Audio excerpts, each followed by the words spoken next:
प्रभु यीशु मसीह के मीठे और मधुर नाम में मेरे सारे भाई बहनों को सलाम नमस्कार। आज का दिन 31 अगस्त जॉन बनियन को याद करने का दिन है। आज ही के दिन सन 1688 में जॉन बनियन की मृत्यु हुई थी। और जब जब मैं जॉन बनियन को याद करता हूँ तो मुझे पतरस के शब्द याद आते हैं। पतरस ने प्रेरितों के काम की पुस्तक उसके 4 अध्याय के 20वें पद में ये कहा है, क्योंकि ये तो हमसे हो नहीं सकता कि जो हमने देखा और सुना है वो ना कहें। जो हमने देखा है और जो हमने सुना है वो हम ना कहें, ये हमसे नहीं हो सकता। ऐसा ही कुछ जॉन बनियन के साथ भी हुआ था। और जॉन बनियन को मसीह जगत में एक बहुत बड़ा ऊंचा स्थान मिला अब कि कलीसिया में उनके आज के इस दिन को याद किया जाता है सम्मान के साथ। लेकिन आप जानते हैं ऐसा क्यों हुआ और ऐसी कौन सी बात है जो जॉन बनियन को इतने ऊंचे स्थान पर ले आई। उनकी थोड़ी सी हिस्ट्री कुछ इस तरीके से है कि नवंबर 1628 को इंग्लैंड में वो पैदा हुए। 31 अगस्त 1688 में उनकी मृत्यु हो गई। और वो एक बात के लिए बहुत प्रसिद्ध हैं। उन्होंने अपनी किताब में ऐसा लिखा है, I saw a man cloth with rags, a book in his hand and a great burden upon his back.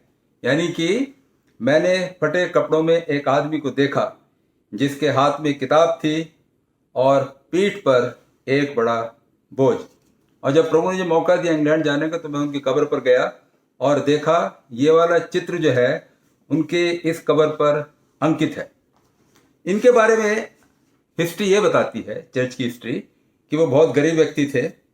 इतने गरीब थे कि उन्होंने अपनी किताब में लिखा है, हम इतने गरीब थे कि घर के सामान के रूप में हमारे पास प्लेट और चम्मच के बीच में ज़्यादा कुछ नहीं था। और उनके चर्च ने उनको किसी भी तरीके का आदर और सम्मान नहीं दिया और चर्च से उनको निकाल दिया, उनका बहिष्कार कर दिया गया।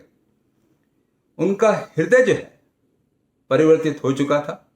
वो प्रभु यीशु मसीह को अपना उद्धारकर्ता और मुक्तिदाता मान चुके थे और इसलिए वो अब लोगों के पास जाकर अपनी गवाही देना चाहते थे, लोगों को बताना चाहते थे कि प्रभु यीशु मसीह कौन है। लेकिन उस समय के चर्च ऑफ इंग्लैंड ने, जो कि बहुत विस्तृत था, चर्च ऑफ इंग्लैंड का जो राज्य था बहुत अधिक विस्तृत था, फैला हुआ था, उन्हें प्रचार करने की आज्ञा नहीं दे रहा था। यानी कि आज के समय में बोले तो उनको ले रीडर लाइसेंस नहीं दे रहा था चर्च, ले प्रीचर का लाइसेंस नहीं मिल रहा था, उनको प्रचार करने की आज़ादी उनको नहीं दी जा रही थी।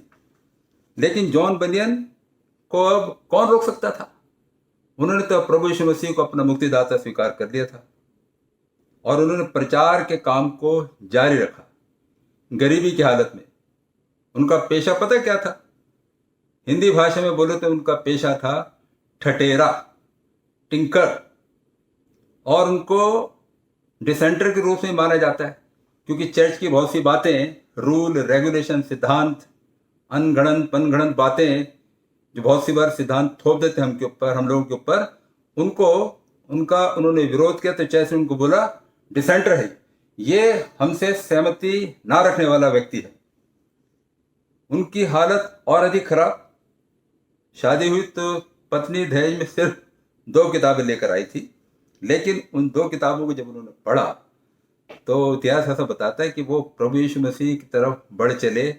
उनके नए जीवन के परिवर्तन की जो राह है वो शुरू हो गई थी। और उस समय के जो पादिरी साहब थे उन्होंने उनको प्रभु यीशु मसीह के बारे में बताया और उन्होंने प्रभु यीशु मसीह को अपना जीवन दे दिया। आगे चलकर ये जॉन बनियन जो हैं, ये जो ठटेरे थे एक प्रचारक बन गए। Tinker turn into preacher. पर अब सवाल ये होता है कि चर्च हिस्ट्री में उनको इतना महान कैसे बना दिया गया। फिर से याद दिला रहा हूं, I am in lockdown, you are in lockdown, everybody in lockdown. लेकिन लॉकडाउन में आपकी प्रवृत्ति क्या है और मेरी प्रवृत्ति क्या है, इसके ऊपर बहुत निर्भर करता है कि हमारा अगला कदम क्या है। चर्च हिस्ट्री में इतने महान कैसे बन गए, तो उसका एक ही जवाब है, लॉकडाउन। 12 साल का लॉकडाउन, 12 साल तक इंग्लैंड की कैद में रहना, इंग्लैंड की जेल में रहना। असल में हुआ यूं कि वो वचन को प्रचार करने के लिए, बाइबल की बातों को बताने के लिए, यीशु मसीह के बारे में लोगों को बताने के लिए दीवाने हो चुके थे।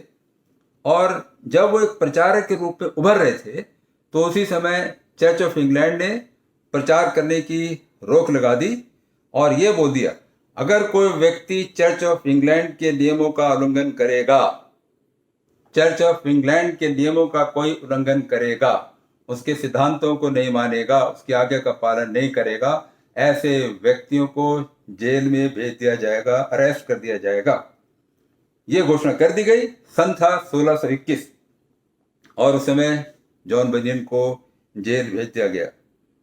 और उसको जेल भेजने वाले कौन लोग थे? उसके खुद के चर्च के मसीह लोग, जिन्होंने इस तरीके का अमानवीय व्यवहार प्रभु यीशु मसीह के एक प्रचारक के साथ किया। 12 साल जेल के अंदर। महाशक्ति कौन थी? Church of England. एक तरफ चर्च ऑफ इंग्लैंड महाशक्ति, दूसरी तरफ ये जॉन बनियन एक ठटेरा। लेकिन ये ठटेरा पूरे तरीके से डटा रहा और उसने प्रभु यीशु मसीह के वचनों का प्रचार इंग्लैंड में जारी रखा। आप देख रहे हैं मित्रों कि जब चर्च ने ऐसा कर दिया, ये व्यक्ति रोया नहीं, जेल में तो चला गया, जेल में जाके अंदर रोया, लेकिन चर्च के सामने नहीं रोया। 3 बातें जब चर्च हिस्ट्री को मैंने पढ़ा है, उसकी जिंदगी को मैंने देखा है, तो 3 बातें समझ में आई मेरे। पहली बात ये कि जेल में रहकर भी उसने मेहनत की।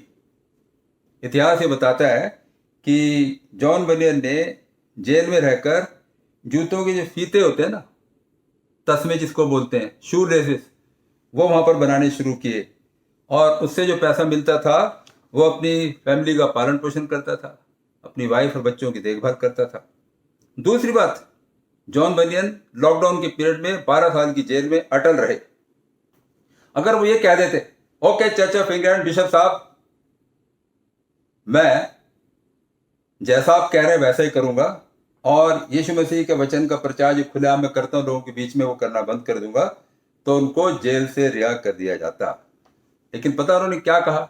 जब चर्च ने उनको भेजा मैसेज, संदेश के प्रचार बंद कर दो, हम तुम्हें रिहा कर देंगे, तो उनके पास संदेश जो भेजा जॉन बनियन ने वो ये था, लिख के भेजा, जेल में रहते हुए अगर मेरी आंखों की पलकों पर काई भी क्यों ना जम जाए, मेरी आंखों की पलकों पर काई भी क्यों ना जम जाए, पर मैं परमेश्वर की आज्ञा का पालन ही करूंगा।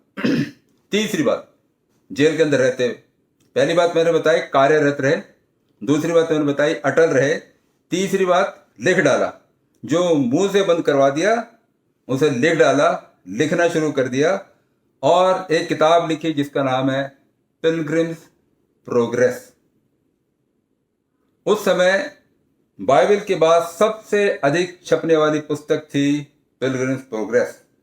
और एमए इंग्लिश यदि आप करेंगे, इंग्लिश लिटरेचर, तो आपको पिलग्रिम्स प्रोग्रेस किताब को पढ़ना ही पड़ेगा।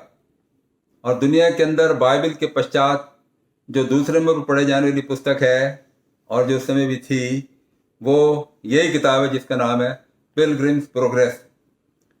जॉन बनियन ने इसके अलावा और भी बहुत सारी किताबें लिखी, लेकिन पिलग्रिम्स प्रोग्रेस ने, जो कि लॉकडाउन में कैद खाने की हालत में लिखी गई थी, जैसे पौलुस प्रेरित ने दूसरा तीमुथियुस लिखी है, वैसे ही उन्होंने कैद खाने में किताब लिखी और उनको बहुत अधिक प्रसिद्ध कर दिया गया।